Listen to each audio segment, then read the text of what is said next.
जनधन योजना रे प्रति अकाउंट को 1000 टंका देवे सरकार।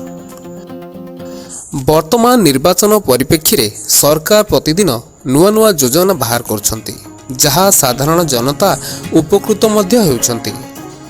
तेबे सरकार को एही योजना रे आपण किपरि लाभवान हेबे, तेबे कौन रही संपूर्ण खबर वीडियो को शेष जाए देखंतु।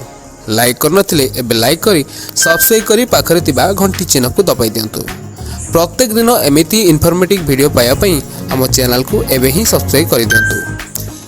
तेबे चलंतु जानिबा केमिति पाइबे आपण 1000 टंका। जनधन बैंक अकाउंट धारी पई खुशी खबर आनिछंती सरकार। जदि आपण कौनसी सरकारी बैंक रे खाता खोलिथिबे तेबे जानंतु आपणकर लॉटरी लागेला।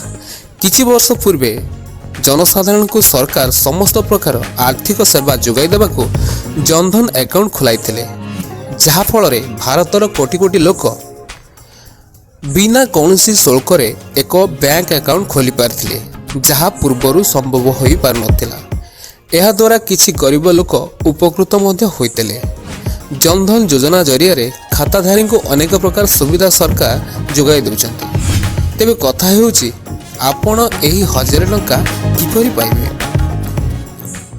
सूचना अनुसार अणसंगठित क्षेत्र में कार्य करुवा अधिकांश लोकंकु एही योजना माध्यम रे लाभ मिलवाकू जाउछि। एही योजना रे मासिक किछि शुल्क बा प्रीमियम प्रदान करी प्रति मासरे 1000 रु 5000 टंका पर्यंत पाई परिबे आपण। एही योजनार नाम हेउछि अटल पेंशन योजना। 60 वर्ष रे हिताधिकारी को बैंक अकाउंट जरिया रे अति कम रे 1000 टंका प्रदान करिवे सरकार। तेबे आउ डेरी कहीं आज ही बैंक अकाउंट को जाई अटल पेंशन योजनार फॉर्म भरी दाखल कर दियंतु। आवश्यक व्यक्तिगत तथ्य सह आधार नंबर और मोबाइल नंबर प्रदान करंतु। आपनकर प्रीमियम राशि आपनकर अकाउंट रु कटि जिवो। तेबे वीडियो को आपन केउ जिल्ला रु देखुचंती निहाती कमेंट करंतु।